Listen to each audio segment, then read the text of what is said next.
दोस्तों, मेरा नाम अनुराग अग्रवाल है और मैं पिछले करीब 18 सालों से 19 सालों से आप लोगों को ट्रेनिंग दे रहा हूं कि कैसे अपने बिजनेस को आपने इंप्रूव करना है और कैसे आपको मंच पर आके लोगों को एड्रेस करना है, संबोधन करना है हिंदी इंग्लिश के अंदर।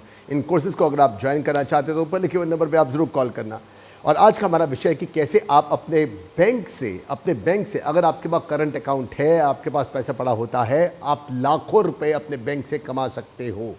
जी हाँ, ये पॉसिबल है और मैं कमाता हूँ। बहुत सारे मेरे स्टूडेंट्स हैं जो कि अपने करंट अकाउंट में, मैंने आपको कहा current account, yes current account से आप लाखों कमा सकते हो अगर आप थोड़ी सी समझदारी करेंगे।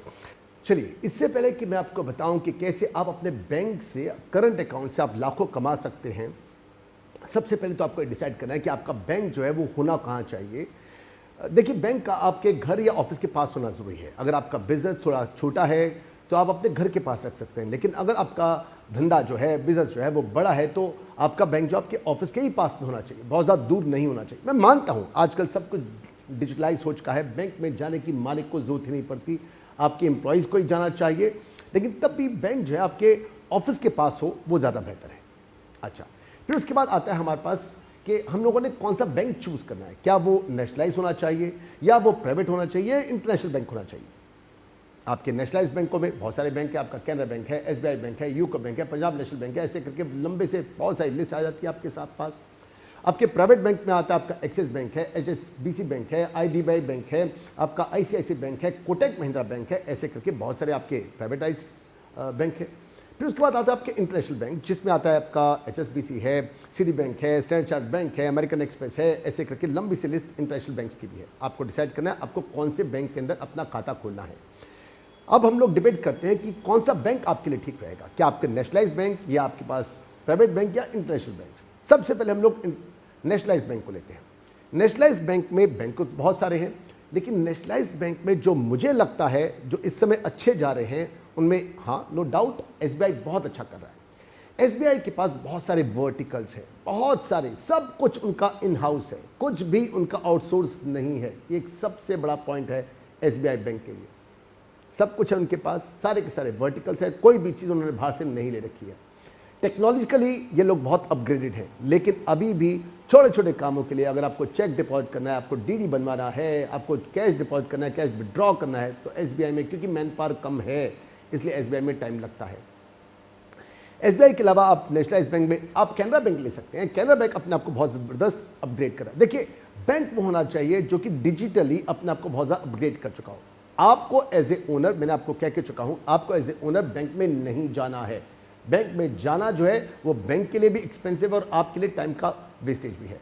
आजकल सब कुछ, मैं कहता हूं सब कुछ आपके मोबाइल से होता है। सब कुछ आपको मोबाइल से करना सीखना है। अगर आप नहीं करते तो आप गलती कर रहे हैं। मोबाइल के अंदर आपके लाखों करोड़ रुपए आप लेन देन कर सकते हो। It's all safe. मैं भी आता हूं, आपको बताऊंगा कि कैसे आपका मोबाइल बैंकिंग सेफ है, लेकिन सबसे पहले आपको बात कर रहा था कि नेशनलाइज बैंक कहां कहां पर ठीक है। तो नेशनलाइज बैंकों में मैं जानता हूं और आप लोग भी जानते हैं कि सर्विसेज को लेकर ये लोग हमेशा पुअर थे, हैं और हमेशा रहेंगे। एसबीआई की सिर्फ एक सबसे बड़ी जो ड्रॉबैक है वो यही है कि इनके पास मैन पावर कम है और इनके यहाँ पर अभी भी अगर आप कोई काम मैनुअली कराना चाहते हैं तो बहुत टाइम लगता है। टेक्नोलॉजिकली ये लोग बहुत एडवांस हैं, ठीक है, लेकिन एसबीआई से जो मैंने आपको बात करी थी कि आप लाखों कमा सकते हैं, आप नहीं कमा सकते। चलिए, अब हम लोग चलते हैं आपके प्राइवेटाइज बैंक में। प्राइवेटाइज बैंक में जो सबसे अच्छे बैंक जा रहे हैं उनमें एक्सिस बैंक है, आपका एचएसबीसी बैंक है, आईसीआईसीआई बैंक है, आपका कोटक महिंद्रा बैंक है। प्राइवेट बैंकों का जो सबसे बड़ा फ़ायदा है वो ये है कि इनके पास वो टेक्नोलॉजी जो है वो चेंज हो चुकी है। वो जो नेशनलाइज बैंकों में अभी तक वो पासबुक, वो कैश की एंट्री, वो कैश डिपॉजिट, वो विड्रॉवल्स, वो बहुत ज़्यादा है, जबकि जितने भी प्राइवेट बैंक हैं इनमें पासबुक और ये कैश डिपॉजिट, कैश विड्रॉवल ये बहुत कम हो चुका है। तो ये अपने आप को टेक्नोलॉजिकली बहुत एडवांस कर चुके हैं। अच्छा, नेशनलाइज बैंक का एक और फ़ायदा भी है कि इनकी ब्रांचेस हद पार है, हद पार है इनकी ब्रांचेस। आपको टाउन में मिल जाएंगे, आपको मेट्रोपॉलिटन सिटीज़ में मिल जाएंगे, आपको छोटे टाउन में मिल जाएंगे, आपको छोटे छोटे कस्बों में, गांव में आपको इनकी ब्रांचेस मिल जाएंगी। ये इनका फ़ायदा है। अच्छा, वहीं पर जैसे वो आपके इंटरनेशनल बैंक है जो मैंने आपको बताया था, सिटी बैंक है, स्टैंडर्ड चार्टर्ड बैंक है, एचएसबीसी बैंक है, ये जो बैंक है ये हमेशा एलीट क्लास से काम करते हैं, जिनके पास कम से कम 10, 15, 20, 50 लाख, 1 करोड़, 2 करोड़ का इनके पास डिपॉजिट होता है। इन बैंकों से काम करने का फ़ायदा है। अगर आप इंपोर्ट में, एक्सपोर्ट में बहुत ज़्यादा हो, अगर आपका इंटरनेशनल बिजनेस बहुत ज़्यादा है, बाकी कंट्रीज में काम आपका है, या आपको बहुत अच्छी आप क्लास में उठते बैठते हो, बहुत अच्छा आपका धंधा है, तो इन बैंकों से काम करने पर आपको फैसिलिटीज ज़्यादा अच्छी मिलती है। इंटरनेशनल बैंकों से काम करके और बहुत सारे फायदे हैं। एक, इनका स्टाफ हाईली प्रोफेशनल होता है। इनसे कोई भी बात अगर आप कम्युनिकेट करते हैं वो काम बहुत जल्दी होता है। और नंबर 2, ये टेक्नोलॉजिकली बहुत एडवांस होते हैं, बहुत ज़बरदस्त एडवांस होते हैं। इंटरनेट बैंकिंग हो, मोबाइल बैंकिंग हो, आपकी यानी कि फ़ोन बैंकिंग हो, कुछ भी हो, कोई भी काम कराना हो, बहुत आराम से घर में बैठकर रात के 12 बजे अपने ऑफिस से बैठ करके आपको जाने की ज़रूरत नहीं पड़ती। और इसी कारण से इंटरनेशनल बैंक्स की जो ब्रांचेस होती है बहुत कम होती हैं। वो चाहते भी नहीं कि आप वहाँ पहुँचें, वो चाहते हैं कि आप बड़े आराम से ऑफिस में बैठ करके लाखों करोड़ रुपए के धंधे आप कर सको इंटरनेट से, मोबाइल से। तो टेक्नोलॉजिकली बहुत एडवांस है। अगर आपका धंधा अच्छा है तो यहाँ पर जाके आपको बहुत सारी फैसिलिटीज़ आपको मिल सकती हैं, बहुत सारे वर्टिकल्स इनके अपने होते हैं। आपको ये ज़रूर पता होना चाहिए कि ये बैंक जो है एक्चुअली में दरअसल ये लोग कमाते कैसे हैं। मेजरली ये लोग 3 जगह से कमाते हैं। सबसे पहले जो भी आप अपना पैसा इनको डिपॉजिट करते हो, आपको ये इंटरेस्ट देते हैं 3%, 4%, 5, 6, 6.5%, 7% तक मैक्सिमम ये देते हैं आपको पैसा। और ये पैसा ये लोग बाकी और बैंकों को या और इंस्टीट्यूशंस को ये लोग उधार में देते हैं, लोन पे देते हैं, जहाँ से ये लोग 8%, 8.5%, 9, 10, 11, 12, 13, 14, कई बारी तो 18% तक। और क्रेडिट कार्ड में अगर आप EMI लगवाते हैं तो आपके 24%, 36% तक ये आपको ह्यूज उसी पैसे को ये लोग आपको उधार देके वहाँ से ये लोग इंटरेस्ट में कमाते हैं। तो पहला तो हो गया यहाँ से। नंबर 2, वो सारी की सारी फीस जो है, अगर आप ATM से विड्रॉ करते हो, आप अपना पैसा डिपॉजिट करते हो, क्या आप जानते हो आप जो पैसा डिपॉजिट करते हैं, क्या आपने टर्म्स एंड कंडीशन पढ़ी हैं? आपको हमेशा टर्म्स एंड कंडीशन पढ़नी चाहिए, क्योंकि इन बैंकों की दूसरी सबसे बड़ी कमाई होती है वो पैसा जो आप लोग डिपॉजिट करते हो, जो लिमिट इन्होंने बांध के रखी है। क्योंकि बैंक नहीं चाहते कि आप लोग बार बार आके बैंकों में पैसा जमा कराएं। तो जब भी आप उस लिमिट से बियॉन्ड, मान लीजिए एक बैंक ने कह रखा है आपको, उनके डॉक्यूमेंट्स को पढ़िए, उसमें कई बार लिखा होता है कि करंट अकाउंट में आप 4 या 5 बारी से ज़्यादा एक महीने में आप डिपॉजिट नहीं कर सकते। तो जैसे ही आप डिपॉजिट करते हो तो ये आपके ऊपर फीस के चार्ज लगाते हैं। अगर आप पेपर स्टेटमेंट लेते हो तो उसके चार्ज लगते हैं। ATM से पैसा विड्रॉ या डिपॉजिट करते हो तो उसके चार्जेस हो सकते हैं। अगर आप ओवरड्राफ्ट लेते हो तो उसके चार्ज होते हैं। तो इनके तरह तरह के चार्जेस होते हैं। तो ये लोग, इनकी जो कमाइयों के दूसरा मेजर जो सोर्स है वो है फीस के तरीके से। तो आपको बैंकों को सिलेक्ट करते हुए ख्याल रखना है कि जो चीज़ आप सबसे ज़्यादा करते हो उसकी फ़ीस आपको यूजुअली नहीं लगे, या लगे तो कम से कम लगे। इसके बारे में जब भी आप कोई बैंक लेते हो तो उसके सारे के सारे डॉक्यूमेंट्स को आप ढंग से पढ़ो। 1-2 शीट्स होती है चार्जेस की, वो 1-2 शीट्स को अच्छे ढंग से पढ़ो। आपने वही वाले चार्जेस जो आपको लग सकते हैं, वो सारी ट्रांजैक्शन जो आप सबसे ज़्यादा करते हैं उसके बाद चार्जेस या तो ना हो तो कम से कम हो। अच्छा, और तीसरी जगह जो ये लोग कमाते हैं, ये बैंक वो करते हैं, ये लोग कमाते हैं स्टॉक एक्सचेंज से, यानी कि स्टॉक में, सिक्योरिटीज़ में आपका पैसा इन्वेस्ट करवा के वहाँ से अपनी फीस से, अपनी कमीशन से ये लोग वहाँ से कमाते हैं। तो जब भी आप स्टॉक में भी अगर आप इन्वेस्ट करते हो, शेयर्स में अगर आप इन्वेस्ट करते हो, तो पूरा देखिए कि आपकी कमीशन जो है वो कम से कम होनी चाहिए। ये कमीशन इंट्राडे करते हो या इंटरडे करते हो तो उसके बाद कमीशन होती है। तो इनकी कमीशन जो इंट्राडे, इंटरडे और साथ में जो इनके एनुअली जो इनके चार्ज होते हैं वो न के बराबर होने चाहिए। सब बैंकों का अपना है, जितना ज़्यादा आप ट्रांजैक्शन करोगे उतनी ही चीज़ फीस आपकी कम लगेगी। आपको सबके रेट पता होने चाहिए, सब बैंकों के रेट पता कीजिए, उसके बाद ही जाके आपको इंट्राडे या इंटरडे करना चाहिए, राइट। चलिए, अब मैं आपके बहुत ही फेवरेट टॉपिक के ऊपर आ रहा हूँ कि कैसे आपने अपने पैसे को बनाना है, मल्टीप्लाई करना है, और कैसे आप करंट अकाउंट के अंदर भी आप लाखों रुपए कमा सकते हो। मतलब की बात है, आप सुनिएगा आप लोग।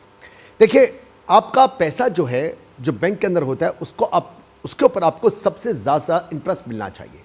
इसी ढंग से अगर आप लोन लेने जाते हो तो उसके ऊपर आपको कम से कम इंटरेस्ट देना है। अगर आपका कार लोन है, होम लोन, ये सबसे ज़्यादा सिक्योर होता है, इसलिए यूजली आपको मिल जाता है 8.5% पर। ठीक है, मैंने आपको बताया था। तो आपको बैंक में जाते हुए ये नेगोशिएट जरूर करना है कि आपका जो लोन है वो कम से कम रेट पर हो। और ये जितने भी बैंक हैं ये नेगोशिएट करते हैं। हाँ, इनके पास सौदेबाजी होती है। ये 10 कहेंगे तो 9.5, 9.25, 9 पर आ जाते हैं, 8.5 पर भी आ जाते हैं। ठीक है, तो आपने नेगोशिएट जरूर करना है। अच्छा, अब हम लोग आते हैं आपके जो पैसा आप डिपॉजिट करते हो। क्या आप जानते हैं यूजली आपके सेविंग्स अकाउंट में आपको सब के सब नेशनलाइज बैंक हैं, जो प्राइवेट बैंक हैं या इंटरनेशनल बैंक भी है, आपको कितना देते हैं? ये लोग देते हैं आपको 3, 3.5, 4%, ज़्यादा से ज़्यादा।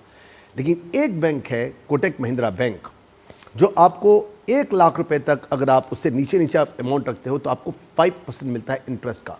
और अगर आपका जो अमाउंट है, डिपॉजिट जो है सेविंग्स अकाउंट में 1 लाख से ऊपर जाता है तो आपको इंटरेस्ट मिलता है 6% का। ये कोई और बैंक नहीं देता। अच्छा, फिर अगर आप करंट अकाउंट में हो तो क्या आप जानते हैं, करंट अकाउंट में आपका जितना भी पैसा 50,000 के अबव डिपॉजिट होता है उसके ऊपर सिर्फ इंडिया में 2 ही ऐसे बैंक हैं जो ऑटो स्वीप देते हैं, जो आपको आपके करंट अकाउंट में 50,000 से अबव जितना भी पैसा होता है उसको ऑटोमेटिकली कंप्यूटर जो है उठा के उसका एफडी बना देता है, ऑटो स्वीप करके एफडी में डालता है। एफडी होता क्या है? एफडी के अंदर आपको जा करके पेपर को साइन करना पड़ता है जिसके कारण से आपका पैसा एफडी बनता है। लेकिन ऑटो स्वीप इसको पहले आईसीआईसीआई बैंक दिया करता था, अब से करीब 15 साल पहले, जो कि अब नहीं देता। कोटक महिंद्रा बैंक ये एस्टैब्लिश हुआ था 2003 में, इसको लाइसेंस मिला है। 15 सालों में इनकी 1400 ब्रांचेस हो चुकी है। मुझे कोई कमीशन नहीं मिलने वाली इस बैंक से, लेकिन मैं आपको बता रहा हूँ ये वो बैंक है जो आपको सेविंग्स में भी और करंट अकाउंट में भी, आपको करंट अकाउंट में पैसा जितना भी डिपॉजिट होता है ये ऑटोमेटिकली जो इनका कंप्यूटर है आपका पैसा उठा लेगा और उठा के उसको एफडी में डालेगा। जैसे ही आप चेक काटोगे, जैसे आप आईएमपीएस करोगे, आप आरटीजीएस करोगे, आप एनईएफटी करोगे, ऑटोमेटिकली बिना कुछ किए, बिना कुछ पैसे को पेपर को साइन किए हुए पैसा अपने आप वहां से हट करके आपके एफडी से उठा करके आपके अकाउंट में आ जाएगा। और जैसे ही वो आपके एफडी से कट करके वहां पर आएगा, उसके जितने भी दिन का, जितने भी महीने का, जितने भी साल का वो पैसा वहां पर डिपॉजिट होगा, आपको उसके ऊपर इंटरेस्ट मिलेगा। और ये इंटरेस्ट के ऊपर 2 फायदे आपको हैं। नंबर 1, आपको मैक्सिमम से मैक्सिमम आपको करीब 6.6% का इंटरेस्ट मिलता है जो कि एफडी का इंटरेस्ट होता है। और साथ में हाँ, मैं मानता हूँ इंडोसिंड बैंक एक और है जो कि आपको 7.6% इंटरेस्ट देता है। लेकिन इंडोसिंड बैंक जो है आपको जब भी आप ऑटो स्वीप पे पैसा वहाँ से निकालते हो तो 1% काटता है।